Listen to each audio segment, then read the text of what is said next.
I'll let the record show that it is Thursday, November 3rd, and we're getting ready to open our airport committee meeting. And at this time, I'd like to turn it over to Mr. Davis. Thank you, Mr. Loeffler. For operations part today, we have a couple of things going on. The first is a ratification of approval from DS Specialties Incorporated. This is, short version is for $5,772. This installs handicap push-button access on the doors at the Ogdensburg International Airport. This was not part of the project, but needed to be done. It was an issue since September 21st, and thanks to Mr. Lawrence, we were able to turn around a quotation very quickly from this company, and are able to get the work underway with your approval, of course. I got one question on that. Is in a facility like that, or a public facility, is the handicap door push access, is that code, or is that mandatory in any facilities like that? I guess where I'm going is you know, when this was designed, whatever, you know, I would have thought that our engineering company would spec this, and it would be part of that project. It's got to be cold. That's a fair question. Straight answer, it was missed in the design.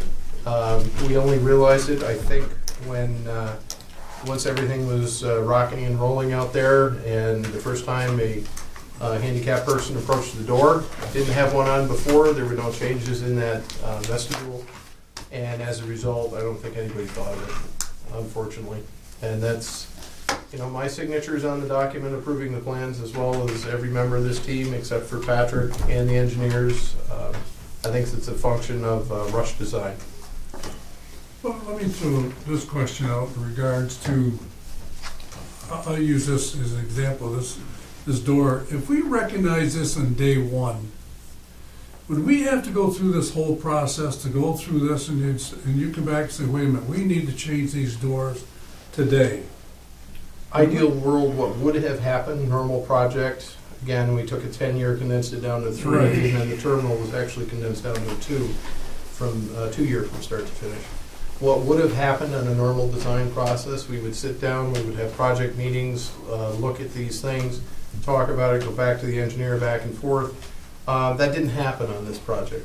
An accelerated version of that happened, and it was missed by all parties involved. Well, and I was all those construction meetings too, so I take faults, you know, blame is just anybody else, take blame, whatever. But I guess my question goes back to is, once we identified it on day one, and you realize that somebody's coming through it, I mean, there's not a life or death situation, whatever, by no means. But it really was a convenience type of thing, whatever, and you say, all right, here's day one. You can't open the door. Somebody who is handicapped in a wheelchair cannot open the door. And you realize, well, wait a minute, we got a problem right here at day one. Here we are, October 5th, opening day, here we are almost a month later, and we're identifying the problem. I know there's other problems, situations. Here's what I want to say is do we have to go through board process with something that we identify as needed ASAP done? Yes, we do, and that's our procurement policy. And I know that is, but sometimes you ask yourself, when is, I know that word, when does common sense overrule process? And I guess that's what I'm saying. I mean, you have any thoughts on that, Steve? I mean, I know we all realize that day one. It's kind of frustrating, and we have a valid reason. The way you laid it out, and you would think that you could do that, but just the years that I've been here, we've run into a lot of things like that. But it's our responsibility with our purchasing and everything that's what we have to do. I mean, I guess what would happen is if you said, in those cases, we could get off track sometime, and the next thing you know, you're asking us, why did we, maybe in your opinion, I think it keeps us more focused, even though it's frustrating and you're not taking care of the problem right away. But I think if you let that, you kind of not look the other way, but you say, Steve or Wade, if you feel this is a valid reason, go right ahead.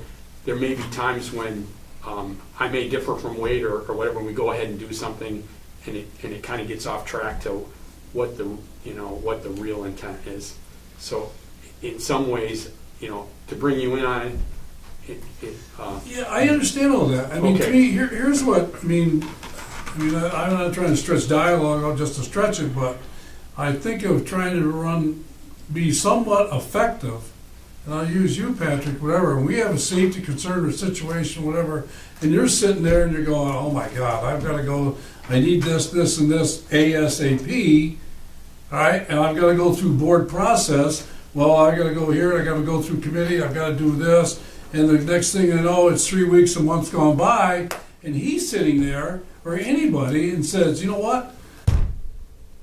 I'm jeopardizing a situation here. I mean, I'm just trying to figure out, when we're all new here, but sometimes this is, to me, is one of those things you say, when do we do the right thing the right way as soon as possible? There's two answers to that question. And when it comes to health and human safety, we'll always do the right thing. And we'll go out on a limb in advance of process sometimes. We try not to do that. But the answer here is, that's one answer. We'll always do the right thing to address the situation. The second answer is we need an adjustment to our procurement policy. Okay. So that way, items of this nature and items of the nature that are coming up regarding like purchase of security equipment, that type of stuff. If it's under the limit of $10,000, I would like to see my recommendation would be we change the policy to give us that flexibility. I think Because you right need now to. we don't have that. And I mean, I hate to say it, the current limit I think is $5,000. Yeah. And unfortunately, in today's day and age, $5,000 doesn't go very far at all No. when it comes down to it. So I think we need to adjust that, and that would be my recommendation.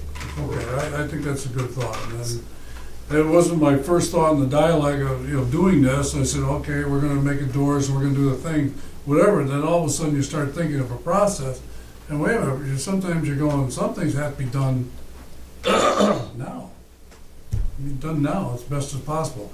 But I know what because we've been down this road for a long time, been doing this for a while. And we do exactly that all the time, whatever it is. But sometimes you say to yourself, I don't want to limit ourselves to not to do the right thing the right way and have to go through this whole process. Running this airport is nothing we've never done before in a different way. That we're out of the box here, whatever. And the paradigm is, okay, we got to find the right way to do this and the best way, and let you, Patrick, and John, whatever, run this operation the way it has to be done on an at large basis here, immediately, whatever it want to be. And I know you got things in port, may fall in the same category, but this is something a little more different. We've never really been involved in public service of people like this before, so. I agree with what everybody says, it was needed and stuff, but what I have a problem with is this is a very, very important issue. And how that got missed by our architects and our engineers is beyond me. And I'm looking at $5,000, $5,800. 2 weeks, we might have another item for $20,000 or this or that. And we do have a retainer, I would think, on these people. There's got to be X amount of money held back, I would think. I just don't think that we should come up responsible for for stuff that's been missed by the architect or the engineer. Well, you would pay for this anyways. It's just a matter of the convenience was missed. I mean, I know what you're saying. Well, that's my frustration level Yeah. part, okay? And we pay a lot of money to an engineering company and an architect company, Yeah, okay? yeah. And let me tell you something, when something like this is missed, all right, it really bugs me. It bugs me the wrong way because we gotta come up with the money when we shouldn't have. It should have been covered in that project. And I'll let it die at that. Well, your point's a valid one, because also at the end of the day, whether we pay for it in the terminal project or we pay for it under separate agreement, either way we pay for it. There's no corresponding grant. What got our attention on this is I raised this issue with the engineer on September 21st. They did their engineering, went to their subconsultant, and as of last Thursday, it was still not addressed. At that point, that's when I made the decision. I asked Steve for help because I know Steve would be able to look at the problem, fix it, and correct it. And sure enough, Friday morning, we had the quote, and it was signed by me on Monday morning, and then we're rocking and rolling. You're right, it should have been caught in the design. Yeah. And then unfortunately, it comes down to there wasn't adequate time in the design process. Can I say one thing that, Yep. I don't know if it helps here at all, but I'm right with you on your view of the engineering. And I guess what I do is I default to think that they know what's best. And, I mean, that's what they do, and I have that expectation. So let's just say I did see it on the drawing and say, not question it, but I didn't look at everything in detail. And part of that is I feel like I don't have to. And what I'm getting at is they may, I haven't heard yet, and I don't know if the question's been asked directly. Maybe it's not by code required. And if that's the case, I will give them a pass on that. But that's kind of not our intent. We expect to have a terminal that's accessible to everyone. And if we can get that across to them, then, but what I'm getting at is when I see drawings there, generally I may look them over to get a feel for that, but I would assume a detail like that would have been addressed and talked about. So if it's not in there, in my mind, in my default is that it wasn't required, or that they felt it wasn't necessary. So I kind of, I agree with where you're coming from. Okay. And Well, obviously, well, go ahead. I was just going to add to it. Our focus was to get the darn buttons on the doors. I agree. I agree with that Yeah. 500%. But the rest of it, I Your point's well taken. I'll move that, I'll second it. okay. So we'll go ahead and we'll move that to the full board. The next item up is the approval of purchase of security equipment. I'll have Patrick speak to this, but I'll remind you that we are on camera. This does deal with a security-related issue. I'll preface it with saying, you've seen this before. This came up in the terminal project originally, where we were requested by a regulatory agency at the airport to install the cameras at our cost, and it was in as a placeholders originally at $50,000. We pushed back on that and we said, if you want these cameras, you, the regulatory agency, will pay for those cameras. In short, the part of the security program at the airport, with being a Category 3 airport, the need for security cameras was written into the security program, for lack of a better term. So here we are. This is an item that is regulatory driven. It's not part of the project. It's 100% on us. And this time it costs $12,066.95. Right, so what we did on this was, basically, we have an obligation as an airport to make sure that we're safe and secure. When the cameras weren't installed, there's a couple different things that you rely on for cameras for. One is your security access control system. It's a backup to your alarms. It's a backup to your locking key method. It's also a security device to see the people that are in your airport. So with that being said, this is written into the plan, and it's also just makes good practice from a human health and safety to an actual Homeland Security aspect. We were able to take and put just the minimal cameras that we can get every single access point, so we got every access point covered, and we also have areas of interest covered as well, and we were able to do it for this cost. Should we say no more than that? Should we say no more than that? If you would like. Yeah. Yep. I mean, this I is think what we're it's looking at right justified now. what you're saying, I think Yeah. really, yeah, And It's it gives justified. us good capabilities to Okay. do what we need to do. okay. And we'd be happy to discuss off camera the Yeah. specifics if you have any further I think questions. that's I'll move that. Second. We'll go ahead and move that to the full board then.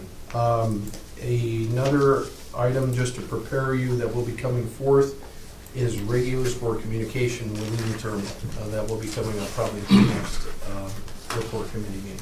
And I agree with that, Wade, and out there yesterday, talking with you and Patrick, I think it's very important we get some type of communication equipment from the plane directly to us, not through a second or third party and then to us. I think it'd be very valuable for us and our staff, and I'd like to see us get something that plane can communicate, that pilot can communicate to us 10, 15 minutes out if there's an emergency or whatever.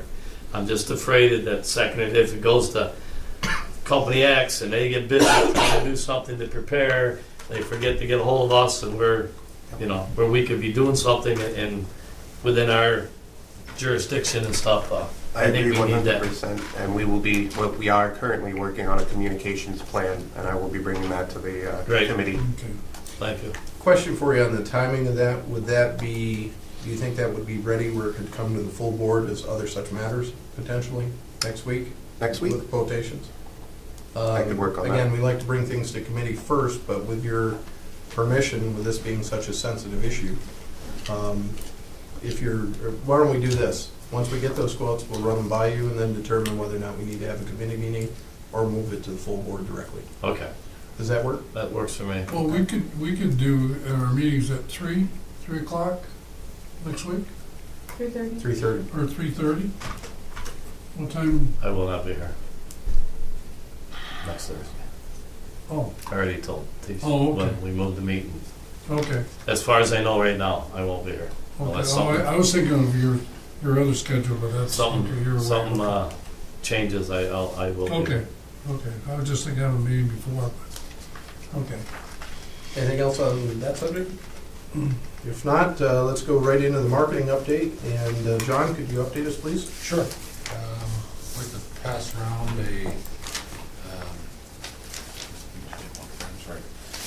it's some draft marketing plan specifically to the most immediate target that we have, which is employments. As you know, we're looking for a goal by the end of the year, and this plan starts to lay out what we're doing in order to try to get to that approach. I don't expect you to read all this right now. I certainly would welcome feedback. I think a couple of the important things to note, with this document is I think with our market plan, it needs to be fluid. We need to be able to adapt to market changing conditions, new opportunities. So I think to some extent our market plan is always going to be in flux as we look at where opportunities arise, where threats arise, and we respond to them. So, the SWOT analysis that's in there,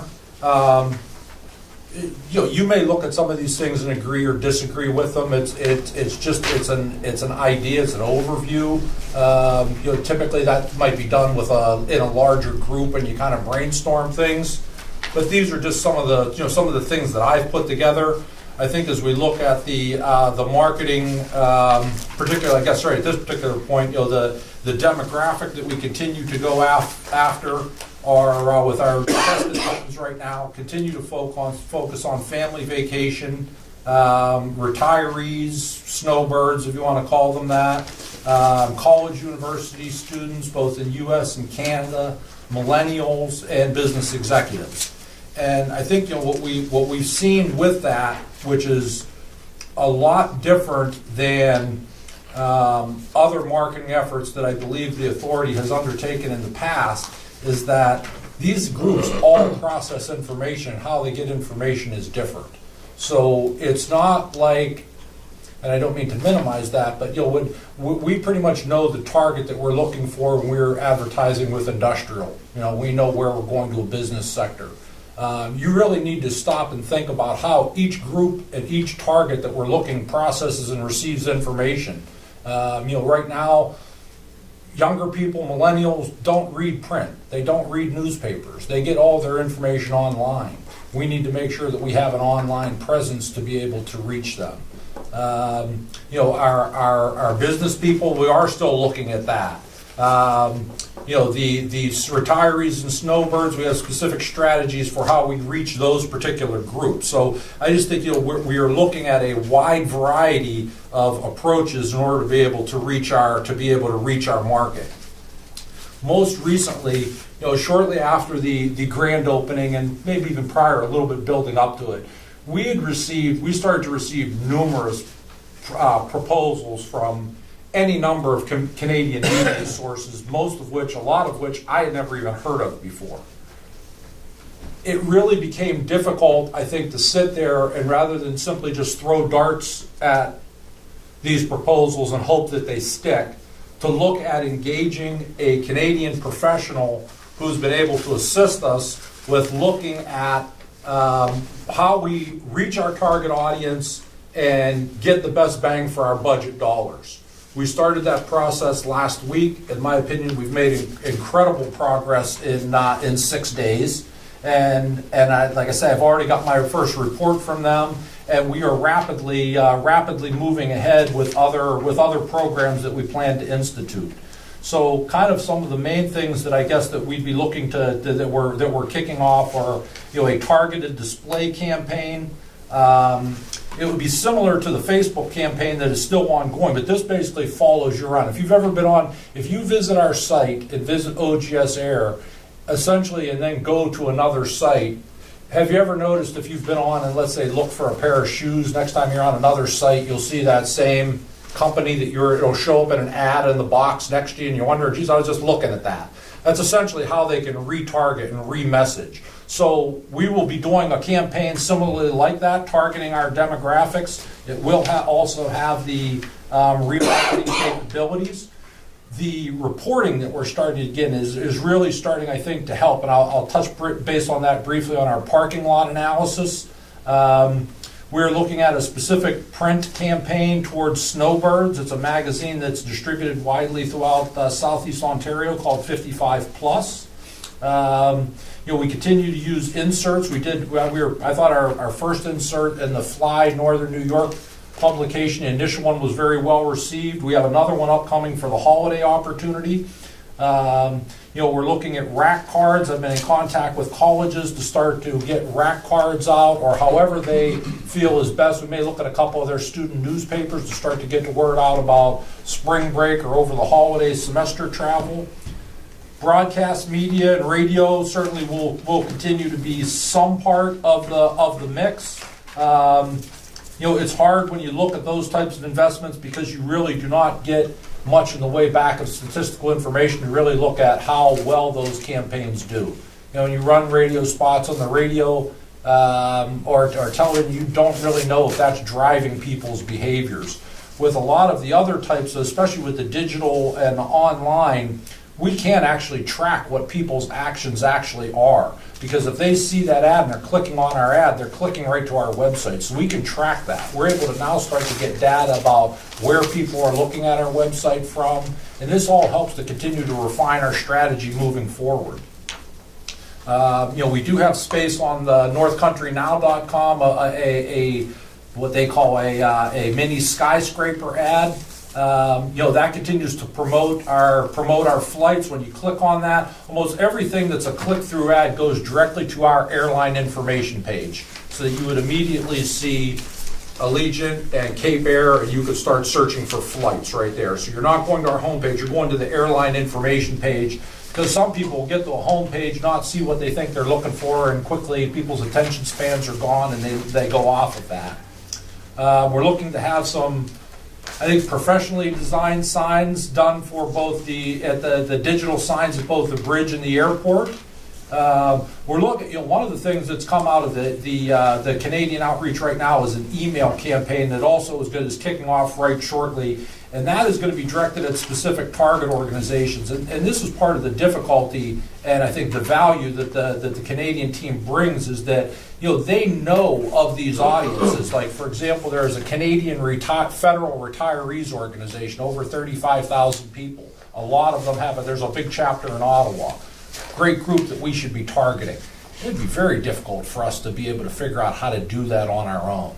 There's a number of senior citizens organizations and other associations. When we run our ads are going to be generally in PDF form. They're going to be linkable, so all the links will be live so that you can click on it and immediately get to our site. It helps us to track information and continue to build information. And we continue to research. Like I say, we're only 6 days into it. I think you're going to continue to hear more from me. I've been very impressed with what we've been able to get accomplished. I really think this was a much needed aspect of expertise in the Canadian market that we simply did not have with any of our other initiatives. That I think reaching out to these groups, we will develop a tremendous database going forward. And this is not meant to be a long-term association with this group. It's meant for them to give us a bit of a communications plan that we can run with in the future. But in terms of getting it set up in the initial contacts, which I think are so important, this certainly starts to do that. So I guess I would say with the marketing plan, I would certainly welcome you to look through it. I would look for feedback. And we will continue to modify and add to this as we develop and implement new strategies. John, first I want to say thank you very much for putting together this draft document. It's very helpful. The second item for constructive feedback. You know me, I like to see dates and deliverables. And as as part of this process where you go through and you're targeting a display campaign and things, on our internal draft documents, I'd like to see dates assigned for when those are going to be completed. I can definitely not a problem.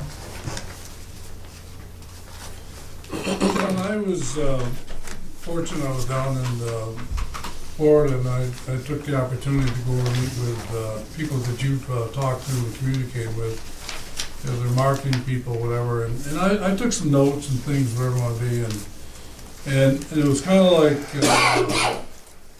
hear what I could hear and comprehend what I hear and say, how do I put all this together? And you start to realize some things take more people than you have to make things happen. And it's like you only had so much time for your priorities that you had. And I got a lot out of it in regards to, and really looking at your summarization here or whatever, there's a lot to it. There's a lot to it. But some of the things I got in essence was, like in Sanford, whatever, there's a lot of people. I always thought this Lauderdale being the cruise port, but now Cape Canaveral, Port Canaveral, is really taking charge, whatever you want to be. And so one of the things that they told me was, working with travel agencies is more. 72% of most bookings and stuff is done with travel agencies. I thought people would go through Expedia or one of those type of things, but a lot of people are doing direct travel agency type of things, whatever. And I'm not sure with your connection with Rayanne and the people that you're working with. Travel agencies are definitely amongst the people I think that we that's plan on contacting. Yeah. You'll had a brief discussion with Rayanne about the strategy for how we approach that. Yeah. One of the things that, and along that things, whatever it was, start in social media, tag sports teams. Find out where they're going, what they want to do, let them know what you got going on here, whatever. Like the Ottawa Senators type of things. There's games in Lauderdale. Find out what the Florida Panthers are doing. My sister booked your golf team to go to Florida in the spring through just what you're saying. Really? Yeah, for St. Lawrence? Yes. Yeah. So we are. They're already, and it's inexpensive, and Oh my God, yeah. they've already done that, so it's a godsend as far as golf goes. Okay. Yeah, so just what you're saying. Good. That's what we like to hear. Those type of things that, whatever want to be. Allegiance Twitter page. Have we used any of that? Okay. He said that is something that the public needs to know a little bit more about. Their Twitter page, it's quicker, it does things, whatever, it tells you what's going on. Same thing with the airport system, tag into what the airports are doing. Oh my God, there's so many notes I got here, whatever, but you got a lot covered here, whatever. But one of the things that I really focused on was, in my travel yesterday, was exactly what we have at one end of the system and our end of the system, whatever. And if the general public is ever going to watch this or whatever I say, whatever it is, I was totally impressed. I've traveled a lot of different airports, whatever. If you ever wanted a positive experience, this is the one you're ever going to get. It was so nicely done at Sanford. It was so nicely done at our airport. I mean, to me, the flight was fantastic. I mean, it's like, you can't get any better than that. And for convenience, I talked to a lot of people in the terminal who were flying, and took people, you know, of course, I talked to everybody and said, you know, this is new. People didn't even know where Ogdensburg was. The gate attendant said, I had no idea when they took the flight on. He says, now we're feeling the energy coming forward, whatever it want to be. So we are making a name for ourselves. We are making a name for ourselves. Sam, I agree. In fact, you know, yesterday, just to kind of share another story with you, yesterday as I was getting ready to, as I was kind of leaving for the day, there were a couple people out by the fence right near watching a plane leave, and I knew one of the people. So I said, oh, do you know somebody on the flight?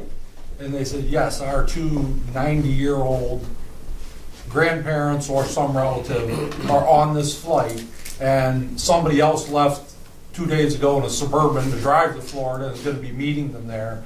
And in essence, what they said was this would have never been something they would have ever even considered at another airport. Right. You know, the smallness of our airport, the uniqueness of our airport, you know, coming in, they would have been overwhelmed by large crowds and would not have done this. So I do think that that's I think that is an important message, that at how we position ourselves is we're not JFK, we're not, you know, but that can be an advantage to us, and it's up to us to try to continue to exploit that. I'd like to continue to grow, to get bigger, but I do think our size is appealing and for an audience, and that's a market that we need to take advantage. And I think that is already taking advantage Right. of our flights, because, like I said, she told me they would never have got on this plane at another airport.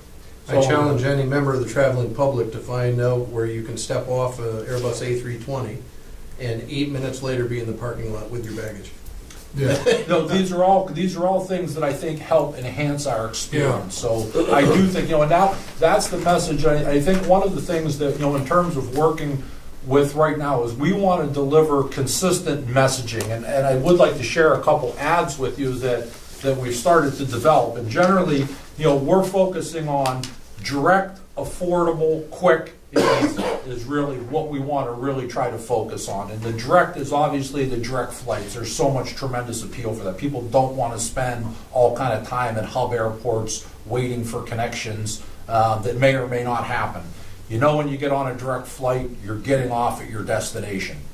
Affordability, certainly not only the affordability of our airfare, but I think the affordability of when you go to book your other reservations, whether it's for lodging and car rentals, our parking rates, our extended stay parking. The quick really relates, you're here in 60 minutes, you know, for most points, whether you're in Ottawa, Manotick, Kempville, Brockville. We're not that far away from any place that we're looking to draw from, so you have quick. And the easy is, you know, I think Wade points out, you know, it's easy to get into our facility. It's easy to get on a plane. It's easy to get your baggage and get back out of there. That's tremendously appealing. So that's the message that we want to keep moving across. These are some ads that we've been developing. Oh, I'm sorry, once again. And the second one that there's 3 different ads there. The benefit of this is we are going to keep using this ad and interchange photo. The message, the great part about this is a lot of this ad will remain similar. However, depending upon what the time of year is, obviously we aren't going to have a Santa hat on a snowman in July. So our messaging, but we can use this as the basis of a lot of ads. As well, I wanted to take a look at an ad that was done in French. And this was also done by our Canadian communications person. And I think the highlights that I really want to talk about that is it shows that we have, that, you know, that we recognize that doing business with our market also involves French, English and French speaking. And it shows recognition of Canada's bilingualism and is particularly respectful of the sizable French-Canadian population that resides in Ottawa and the North Country, or NCC capital region. So I think, these types of ads are adaptable. They will have consistent messages, and we're very cost conscious of trying to get the most out of all of our budgeting dollars. So I think this is, we're on a good path right here, right now. And I think this is, like I said, I think that is a key market. And as well, you know, and when we get into the parking lot analysis, I will show you why, once again, I think that being bilingual and having some of these ads continues to be more important than maybe we thought it was going to be. So, yeah, I do think we're moving ahead with a number of things that are going to keep continuing to position us well. I know we previously talked earlier, this is outstanding, by the way. I really like this. And how do we utilize our toll booth? Are we still utilizing or going to use the toll booth as handouts and stuff? Because everybody who comes to our airport, I'd say 99%, unless they're coming from, decide to use the other bridge, but I mean, obviously it doesn't make sense to use that bridge, but I mean, everybody should get a handout. Maybe they're not going to the airport yet, but maybe everybody who goes across, I can't think of a better mailing system than you ever have. You know, I think certainly, I think be in their car. You see what I'm saying? You know, I think we want to look at that at certain times, Sam. I think we could start to get people who are going to get pestered by. You know, we have a lot of frequent travelers across the bridge, and they're going to want to get one of these things every single time. They start to get annoyed with it. But I mean, I do think there's some value. It's cheap. It's a good handout. I think when we have promotions and we have certain things, messages that we want. So I wouldn't say I'd want to do it 12 months a year, but I think at certain times there could be times when we want to get the word out quickly. You see, what I'm saying to you is marketing is a repetitive thing. Yes. And I so agree. when it comes back around, okay, it enters in your mindset. Now, that's what we need to do. I mean, I know we're caught on the timetable, and some of the things on our agenda here really is how do we increase those employment numbers, whatever, and at the same time, how do you create a long-term basis of what your airport service is going to be all about? We have no idea where it grows, but one thing we have to do is be good at what we have so far, and increase that awareness to everywhere. I mean, how often do you do it? I don't know, but maybe I wouldn't sit back and tomorrow and say, you know, I'm going to wait on that. I mean, I would plug it in. I mean, and you could ask the toll booth operator type of thing. If he's seen enough people go by enough time, Yep. you say whatever. Don't hand it out But to them if every the time. frequent people are carding it anyways, It certainly could be part of the strategy, Sam. yeah. Let me ask a response question Certainly. in terms of timing. On this French ad that we have, Yes. how long would it take to take the top part of the ad, put the OGS logo in there and get it up on our site? We've talked about that. I've talked about that with them, and once again, yes, they need to understand the dimensions for the sign, but not long. Okay, Not long. good. Please proceed with it, because Okay. that's a nice graphic, nice ad, and let's get it up there. Okay. Because again, those are things I view as things that are directly under our control that we can do, that can make a difference. John, you might want to look in the Ottawa area to these kind of like minor hockey groups. I was out to the airport there, well, I don't know, 3 weeks ago, and the guy was coming in, and he was having trouble with getting his rental car, and I just got talking with him, and he's coming in, they're coming in January, flying in, and they want vans and cars out here to rent. And they're going to Ottawa for a weekend for a hockey tournament. And both my grandsons in Syracuse play hockey. We were, a few weeks back, we were in Buffalo. You got teams flying in. It's amazing. Yep. At 12, 13, 14, 15 years old, you got teams coming from all over flying in to play hockey. And I'm saying, wow, it's an awful young group, but I mean, you know, they're doing it, and that guy, he said, yeah, he said, we're flying in. Well, I think, you know, the point certainly with that, Doug, I guess I tell you, is that, you know, this is now an opportunity that they may have never had to be able to attend some of these tournaments and things. So, yeah, I certainly will add that Just to the add that to the I list. I think mean, you never know. It's It's just, groups that just make sure that if Yeah. they're holding tournaments on such a scale that they expect U.S. or other types of international participation, to make sure that they're Yeah. aware that, you know, that this is an opportunity. yeah. Yeah, a couple things. Yes, One, are we still selling, we're still selling tickets, aren't we? You're, Are we still selling tickets here? no. Oh, we don't do that anymore? That was just ahead of? We'll talk off camera. Okay. All right, because I was Working wondering why to that get was. back into that business. All right, I just wondered why that wasn't on here. And the other, you got winter weather over here as a threat. I think it's also an opportunity. Because if it wasn't cold here, why go to Florida? For Yeah, one thing. good point. And the other is, why not fly here? Why do you want to drive through the snow belt? Why do you want to go to Watertown? Why do you want to go to Syracuse and fight that whiteout conditions when you can fly here? So I think it's an opportunity as much as it is a I threat. think, yeah, I agree with you, Fred. You know, it is hard, when you try to really think of all these things Yeah. and put them down on paper, Right. some of them very well could fit into two categories. I'm not, Right, you know, sure. and Yeah. that's just part of why you ask people to review things, because some of the feedback you get makes you think of things in Right. ways that I might not have just one person, so no, that's a good point.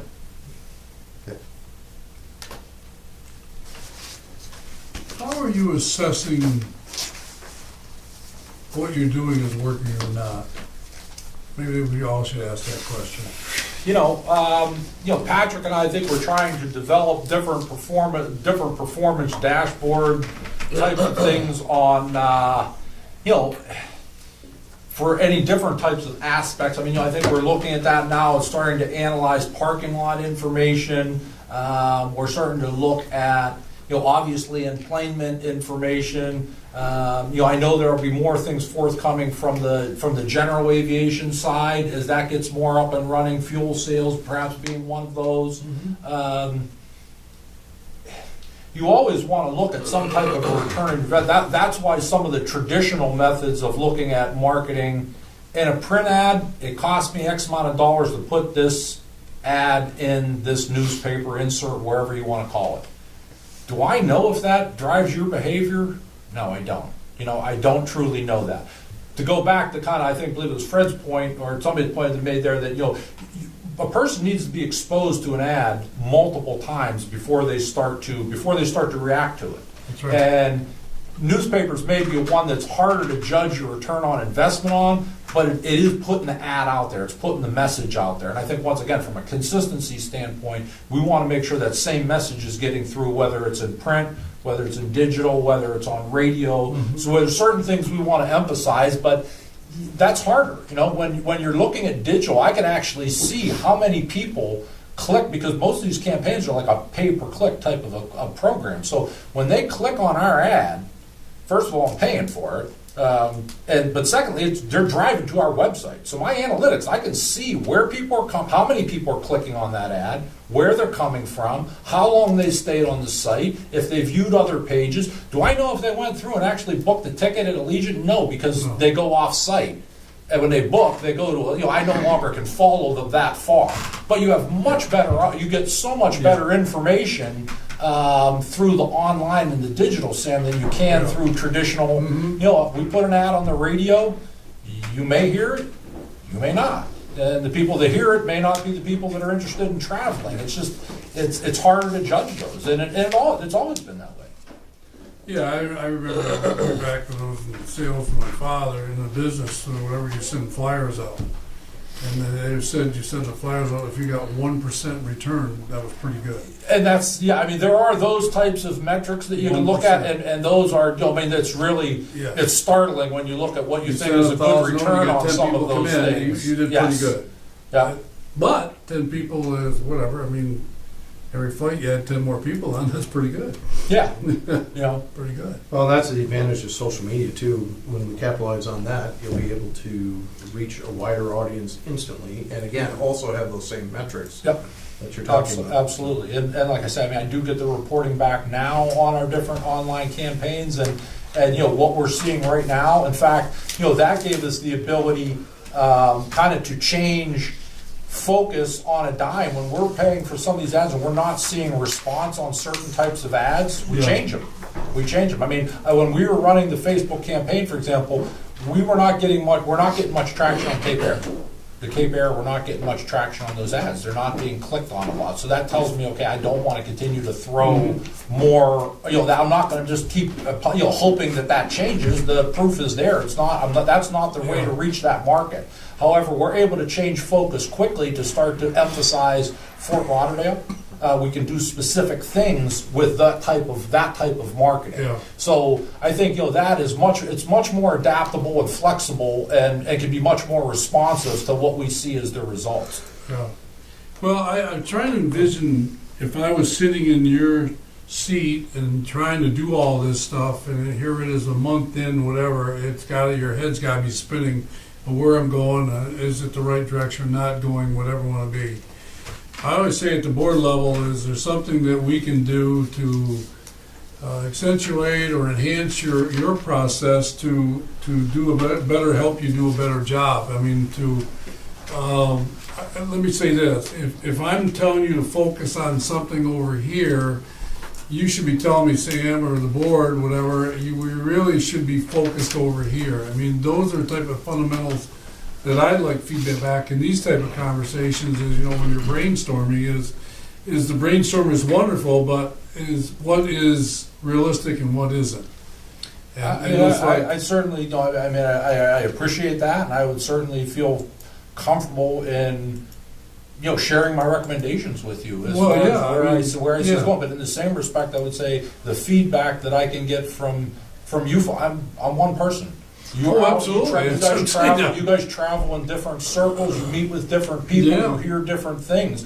All of that stuff is information. It's important information that can help drive where we want to go. I mean, I may have a different perspective on something, and listening to somebody else may make me realize there's another side to that coin that we're missing. So it is that's part of the challenge of the market. Well, I think when we think fundamentally, we started to build this project, we stopped, obviously safety and all those type of things, is try to make this experience as best as we can make it for what we are and what we're capabilities of doing it. And I thought yesterday was one of the fundamental type of things that's pretty good.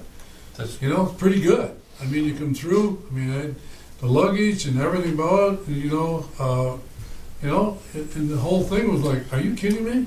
I'm getting on a plane in Florida, an hour before, and land here in Ogdensburg. I'm going, this is, wow. I mean, I can't go to Syracuse. 2 hours and 25 minutes of air time. By the time, it's like, are you kidding me?